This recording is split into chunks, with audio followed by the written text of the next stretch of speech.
defense. They're one of the highest blitz rates. What do you see from them? What they hope to do defensively and some ways to try to back up? Yeah, they do a great job. I think Todd Bowles does a really good job of mixing it up.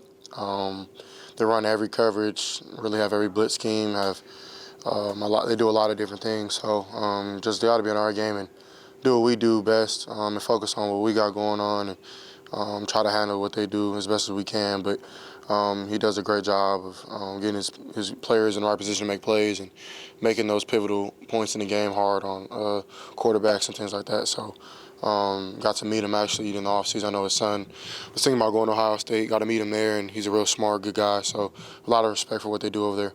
CJ, from the beginning of the season to now, what do you think is the one area where you've improved the most? That's a great question. I mean, honestly, there's so many things. I mean, I don't know if I can just boil it down to one. I mean, it's been a battle every week of just not only trying to get the footwork down and trying to get this offense better, like in tune with my mind, just trying to get it down packed to where I can just remember and go play fast. Honestly, I would just say just being more of a pro as a quarterback, just being smarter with the ball, smarter not taking hits, just getting down, getting the ball out, taking the completions, and I would say that was probably the biggest step I've taken from college to OTAs to training camp to now, just being a better pro when it comes to just quarterback play and just trying to be veteran minded of getting my guys in the right position to make plays and things like that. So. Bobby Sloyd talked about last week how he felt like center was like the second most difficult position behind quarterback, but you also have to have a relationship with the center. What's probably the most difficult adjustment or the thing that y'all have to work on most to be on the same page? Like, what can you explain to us the difficulties of going from the new center and everything that you have to kind of get right? Yeah, I mean, we start off with Scott, and Scott did a great job of being a veteran up there. He helped me out a lot with a lot of different things and gave me a lot of confidence. And then, sadly, he went down, and then Juice stepped up and did a great job too. Juice wasn't at first really a vocal guy, so I tried to help him with stuff like that, along with Shaq and Josh, and at the time Ken. And then, sadly, he had went down against the Saints, and then J-Pat stepped in and has been doing amazing and was really good vocalizing the IDs and the type of blocks. And sadly, I feel bad for my guy, man, but praying for him like always. But it's unfortunate. It's a game of football, but I know it'll pay off in the long run. Just the stuff that he already started in his career, he'll pick that back up right when he gets back out there. But now then we have Mike, and I think he'll do a good job. I mean, he's really smart. Blocks his tail has a really good high effort, like point A to point B type of guy, whistle to whistle. So I mean, me and him just have to get down our snaps, and we've been doing a good job of that. And that relationship is just it's how every play starts, which is half of what's most important in a football play. So with him just have to get the communication with the tackles, with the guards, communication with the IDs in the pass game and things like that. So I know he's played in this type of offense before he was even with the Texans. So I mean, I don't really see us having any issues. I think that he'll do a great job, and I'm excited to see him step in. CJ, you have to talk to us about playing with swag, maintaining your confidence.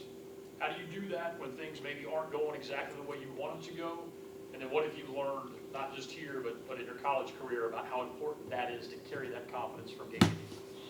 I don't really feel like, for me at least, I don't think it's gonna go anywhere. It has to go anywhere. I think I am who I am. It's just it's in me. It's not something that I wear. It's not something that I can buy. It's just kind of how God prepared me and God wired me as a man. So I don't really see it going anywhere anytime soon, God willing. So I think I'll just have that edge and that swag, or whatever you want to call it, kind of just how I am.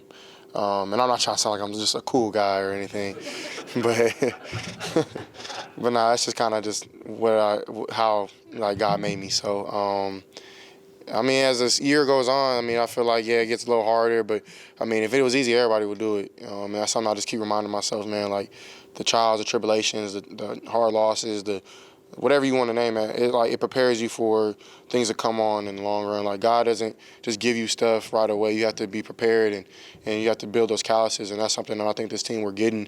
Of course, it's not lovely and you don't love it, but like it's kind of like what you need. You get what you need, and I hope that we learn our lessons, because that's the only time you won't get what you need if you don't learn your lesson from things like that. So I mean, my job is to keep the mojo on the team up, and I feel like I'm trying to do my best with that, and we're taking steps in that direction. So, yeah, I don't think it really would go anywhere. CJ, this is a copycat league.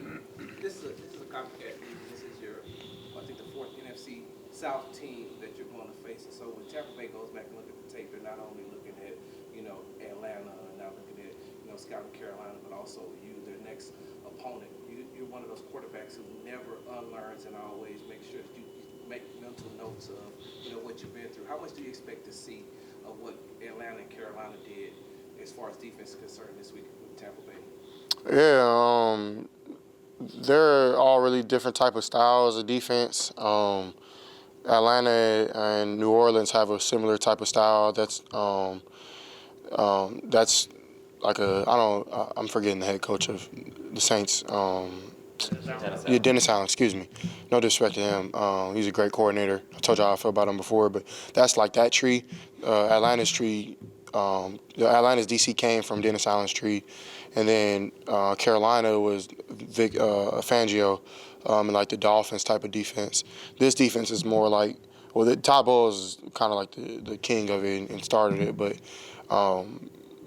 theirs is like the Jaguars. So do a lot of different stuff, like make it really confusing, make it like the coverage is like the safety is be like, it look like cover 0, then he'll run. They'll play cover 3, like there's like some tricky Tampa 2 looks like.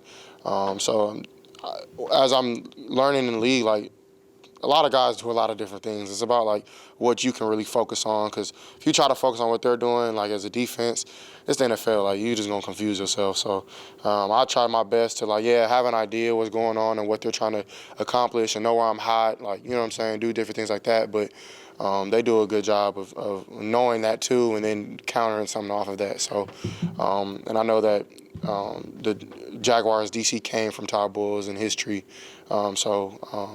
I have a little bit of idea, but I don't want to wrap my hand around anything and then act like I have an idea, and then they go and do something totally different. So I'm just trying to play the game honest. But yeah, it's some of the things like you see defenses kind of match up together with different schemes on where they have been prior and things like that. So CJ, how do you both start this question?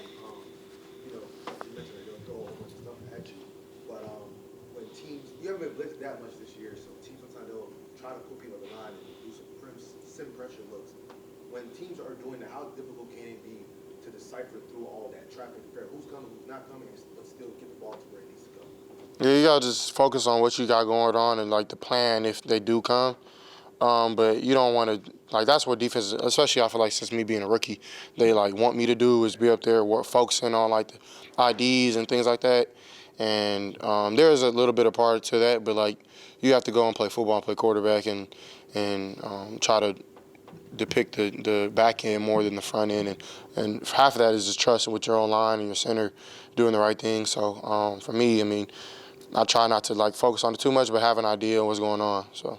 CJ, how frustrating are the bad passes at the line of scrimmage? Is there something that you guys can do schematically to avoid those popping up? No, I mean it's football. Those guys, some guys know that the rushing isn't very great, and they just sit around and just jump around and play volleyball. So, and really, I mean, you can. For me, I mean, it's going to be hard for me to kind of see that because I'm looking down the field. So our linemen, and they know this. They're going to do a better job of just getting hands on guys and trying to get to them because if you watch the film, they're literally retreating and running back. So as an O lineman, you don't want to be caught going downfield. It's just like an easy area. But nah, that's football. It's gonna happen. So. Couple more guys. Hey, CJ, what are some of the challenges, if any, goes with trying to develop that chemistry and continuity with a new center? I know you mentioned Juice, Scott, and Jared earlier, but it seemed like you had more time to work with them in practice. Unlike with Michael coming in, it's like you only have a week and then boom, you got to take on the Bucks. That's the NFL. I mean, That's what I'm paid to do. That's what I have to figure out. And I've done it in other areas in our O-line before. I mean, I didn't get a week to practice with a couple guys. But, I mean, that's the beauty of the game, man. If it was easy, everybody would do it. So I'm not worried about it. I know Mike's a professional just like I am, and we'll figure it out. Go ahead, Matt. CJ, you were adamant after the game talking about, look, we need to push the ball downfield. We need to, push it, throw long passes. And talking to Nico and the guys were like, yeah, that's our guy, man. Yeah, we need to. But what would the coaching staff react to that? What did Bobby and D'Amico say? Were they happy that you were saying that, or how did they react to that? They are right on board, and I think like Bobby has done a great job of doing things like that. And half of that, we got to get our running game together. Like you can't do it without running the ball. So we got to be able to run the ball better. But at the same time, we're really special in a lot of areas too. And Bobby and D'Amico are the first people to stand up and say that. So and I know like. That's the thing about like this league, man. You can't let one game define like who people think we are. Like y'all might have an idea, but we're the players, man. You know what I'm saying? So they're the coaches. We're gonna figure out as the Texans. I don't really think like it was taken to heart from anybody, and they know how much I want this. Like, and as a team, they know how bad we want to be successful. So I mean, this is a accountability-based business, and I think everybody is looking in the mirror like, how can we fix these issues and do things the right way? And we're excited to get that done. So D'Amico and Bobby have been really the forefront of that, and for me, I'm just I'm the coach on the field doing the same thing. So. Last two questions, DJ, then Sarge. How special was it to get out and visit those young kids on yesterday, you and your rookie class? Finally, a great question. No, I'm just kidding. Nah, man, it was amazing. It really gives you a perspective of life and the small issues that I have, and like the blessings that I'm able to do every day to be able to play this game, and it made me like thinking like, man, it's just a game. Like these kids are in here fighting for their lives. So I'm praying for every single one of those kids that I got to meet and didn't meet. Everyone in the hospital, like from the youngest age to the oldest, like it's sad, man, and I'm glad I got to spend time with them and other rookies. Like it's really humbling. At the same time, man, it's to give them hope. It's not just supposed to be like, no, I'm not trying to make it sound like a pity party, but we want to give them hope and give them faith, because they can, God willing, do whatever they want to do in their lives if they work hard at it. And I know that there's some really strong kids in there, and I'm praying for them each and every day, hoping that their sickness gets healed, and they have some faith and some hope, looking forward to hopefully going back soon. It was really good to step away from just the busy life of football and get with those kids. DJ. Through the first 4 weeks, you guys were prolific, pushing you, throwing over the middle of the field, top tier in a bunch of categories. The past few games, teams have done more, put up more concentrated effort to try to take away the middle of the field, especially on third downs. What kind of goes into, what's the balance from wanting to still do what you guys do very well versus trying to counter it so you can still be effective on third downs? I mean, honestly, I don't think people have been just taking it away. I think a lot of teams, like, of course, they watch film, they're aware of what's going on, but it's up to us to, even when that happens, like, have to just be good in our second, third, fourth progressions, and that's somewhere I can grow and be better at, and as an offense, we can take the next step. But I feel like every defense is out there trying to stop everything. So I don't just focus on in-breakers, out-breakers, deep balls, short passes. You have to be great in everything and every progression. You have to be elite. So that's just where we have to take the next step, is just getting better at going through reads for myself, getting to the third, fourth progression, and being better at that. So, it's just the next step we have to take. Thanks, CJ. All right, thanks, y'all.